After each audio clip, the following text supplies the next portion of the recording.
bars getting good. We're at Remarks in East York, and I've got Sascha. How you doing, Sascha? Good. How are you? Good, thanks. Nice to see you. It's been a while. Yeah, it has. What are you up to? I just finished tracking a song, a cover. We are with David Barrett Trio working on a series of covers that we'll release either as singles or as vinyl. Oh, awesome. Yeah, yeah. So, hush hush, or can you tell me what you're working on? Yeah, it's hush hush. We started off with Fire and Rain, a James Taylor song from the Classic American Songbook, and we've got Michael Sadler singing on that. And now we are doing a cover of Closer to the Heart by Rush. Awesome. Everybody's going to love that. What else is new?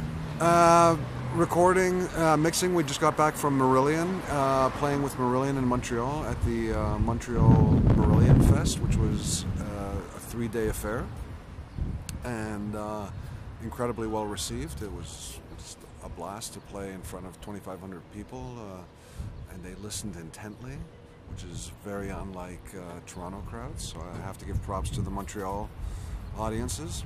Very good there. And now we are, as I said, recording, and then we plan on doing a couple of shows, and we're still campaigning to get onto Cruise to the Edge in November, which leaves from Florida and does a 5-day cruise, and a bunch of prog artists are on that bill, people that we know, and friends of ours, so we're hoping, fingers crossed. That sounds great. That's cool. Still playing with Blushing Brides? Still playing with Blushing Brides. We have some festival shows coming up this summer. Very excited about that. And possibly some recording. It's always the threat of doing that. They're a great little band. We've got Life on Mars, which is another project that I work with, which is a David Bowie review.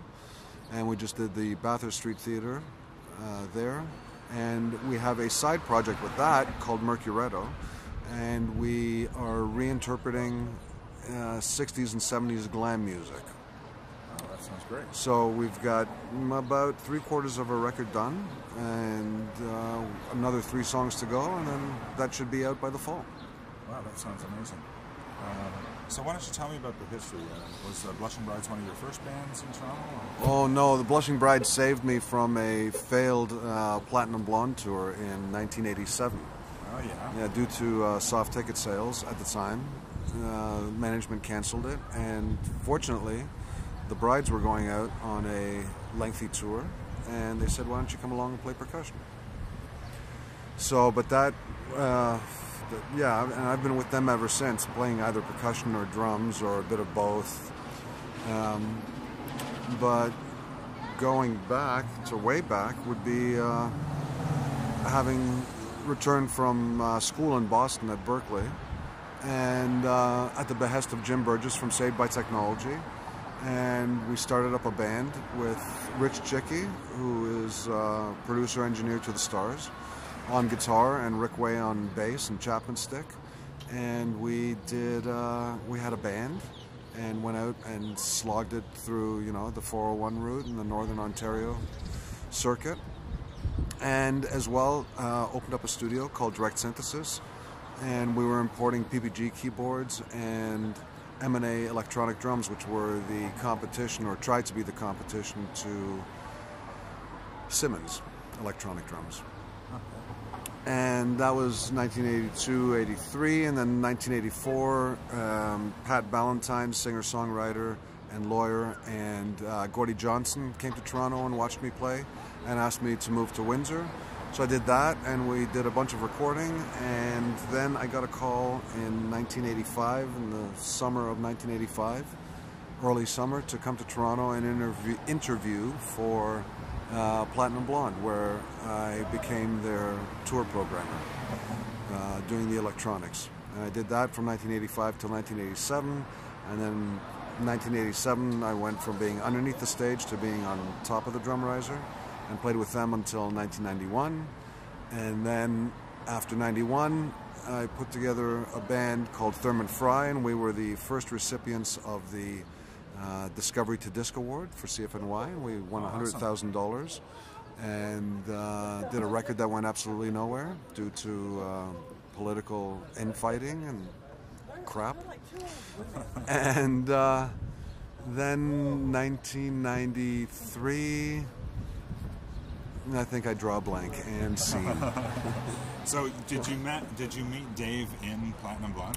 No, I had run into David in the clubs, and we worked with people in a network, and then we played in a cover band together called Smooth Monkey, and wow, memories of that. But that was short-lived, and then we did a project with Mark that had a bunch of different names. David was already working with Mark. That was eventually ended up becoming a group called Number 9, and we had a bit of a movement going on in Toronto called Orange Alert, and they were like-minded bands, and there was fashion and music, and we played a bunch of shows, and then Sony decided to release a greatest hits package of Platinum Blonde and asked us if we would go out and promote it, which we did. And so then we went and played a bunch of festival dates and arenas, and then it was time for me to take a break as my parents were their health was failing, and so I took a couple of years off and worked in the studio. I've always been in the studio, and I did some film work and got to work with, hey, what's that guy, you know, want to buy some Mandy's, Bob Dylan, on a film that never got released called Hearts of Fire, and I actually got to play with him, which was a lot of fun. Hey, keep it down over there, kids! Crazy kids these days. And then I just started focusing more on studio life until that fateful day when David decided to do a recording project, and he asked me to play drums, and that was about 5-6 years ago, and we've been rocking ever since. Sure. That's awesome. I mean, I've seen these several times. Phoenix was one of the big ones. Yeah, playing with Saga and Carl Palmer, and done a lot of fun shows. It's been good. You look so close to me. It is quite amazing. A close-up. It is. I like that. That's great. Very cool. Very cool. Take advantage of that close-up. You know, most people just minimize and listen to it in the background. But, nice. But you're good looking. Hopefully not this time around. So, okay. So, do you want to talk about your studio? Well, I have a studio in my home. We've, as I said before, I've always been active in the studio and had a studio in Cabbagetown, and just at the behest of friends decided to fold that and put it into my home. And any big names you're working with, or any name drop you want to do at your studio?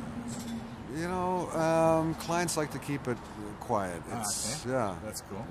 It tends to be a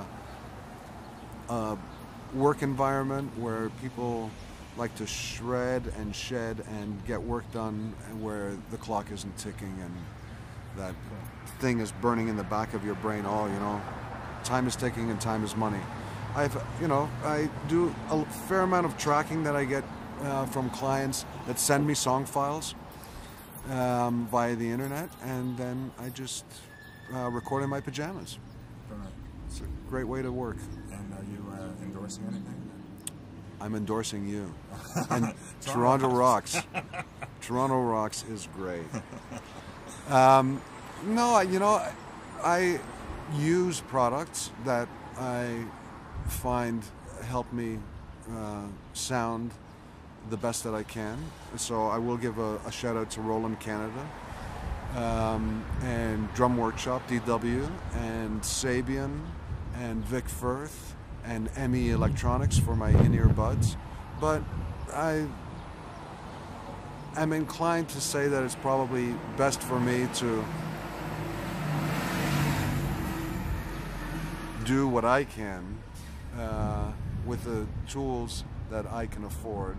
And if people like what I sound like and what I use, and if they're inclined to buy something because of what I use and because of the way I sound, then that's a plus for the company. I have good relations with all these companies, and I want to keep it that way. That's great. We're back with Sascha, and just want to ask, is there anybody else that you've worked with that people might recognize? Yeah, well, let's start off with the Parachute Club. Oh, they actually, there's a funny story there. Funny in the sense that I was the young one on the tour, and we were in Europe, and a woman's band, a lot of women in this band, and they decided to let the new kid go out and buy tampons because they had their cycle synchronized. So, and because I spoke German, right, so it was easy for me to buy Pitchka pads for 3 women. Anyway, who else? Lee Aaron. I worked with them in the studio for a while. Tom Cochran, Kim Mitchell, Images in Vogue. Played with a lot of people, worked with a lot of people. Triumph, but the memory fades. Yep. And Alex Lutson produced your last CD. Yeah, the last CD, and was a little more involved on the first CD. And I've had the great fortune of working with Lorne Cooper. I've had the great fortune of working with Lorne Wheaton, who is Neil Peart's drum tech, and he got me to help him with the Hockey Hall of Fame kit, the hockey kit, hockey theme kit. And he's taught me so much as well. You know what? So many people within the industry have taught me almost more than what school has taught me. So if there's one thing I can say is go to school, but then also go out and do the practical work. Pay your dues. Pay your dues. And get knocked out a couple of times. It's great fun. Well, this has been a great episode of Musicians and Bars Getting Beer. I really want to thank you, Sascha, and I'm sure we'll see you very soon. Thank you so much for having me. Shows. Billy, thank you. Toronto rocks. Thanks again.